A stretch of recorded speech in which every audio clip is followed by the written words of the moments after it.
नमस्कार, मी पूजा Sanjeev Karambelkar, Manas hills and show resort private लिमिटेडची संचालिका आहे.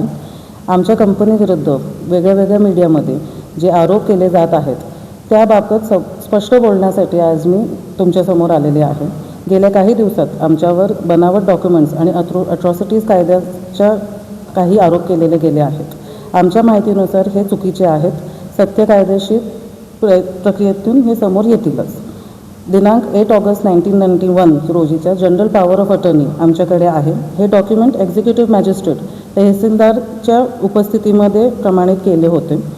या डॉक्युमेंटद्वारे सुमारे 35 वर्षांपूर्वी जमिनी संबंधित अधिकार श्री संजीव मनोहर करंबेळकर आणि श्री नितीन मनोहर करंबेळकर यांना देण्यात आले होते. त्यावेळी अधिकृत सही आणि शिक्काही आहे. अधिकृत नोंदीनुसार श्री प्रमोद सदाशिव सोनावणे यांनी ह्याच अधिकृत रस्त्याचा आधार घेऊन जमिनीचं NA केले होते.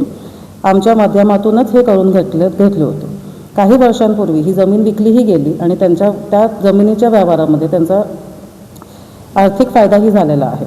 हे सर्व व्यवहार सरकारी नोंदीत आहेत. अशा प्रकारचे लिगली तयार केलेल्या डॉक्युमेंट्स 35 वर्षांनंतर अचानक आता ह्यांना बनावट म्हणणं हे आश्चर्य आणि एक गंभीर बाब आहे.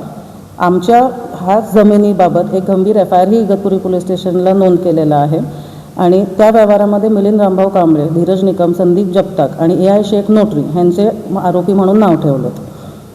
याच काळात आमच्यावर हे आरोप होत आहेत. यामुळे ह्या सर्व गोष्टी एकमेकांशी संबंधित आहेत आणि आमच्यावर दबाव टाकण्याचा प्रयत्न केला जात आहे अशी आमची आणि ह्याच्यावर कारवाई होईल अशी आमची विनंती आहे. अशी शंका निर्माण होती की बातम्या एकाच गटाकडून घडवून आणल्या जात आहेत आणि ह्याची तपासणी झालीच पाहिजे पोलिसांकडनं. आम्ही प्रतिबंध कायद्याचा आदर करतो, पण कुठलाही कायदा दबाव टाकण्यासाठी वापरला नाही जाऊ ही आमची स्पष्ट भूमिका आहे. आमचे सर्व काम आणि सर्व डॉक्युमेंट्स लिगली तयार होतात आणि आम्ही कुठल्याही इन्व्हेस्टिगेशनला पूर्णपणे सपोर्ट करायला रेडी आहोत. मात्र आमची बेकायदेशीर बदनामी होत राहिली तर आम्ही कायदेशीर त्याच्यावर कारवाई करू. मीडियानी आणि पब्लिकने अधिकृत डॉक्युमेंट्सवरच विश्वास ठेवावा आणि न्याय मिळेल हा आमचा भरोसा आहे.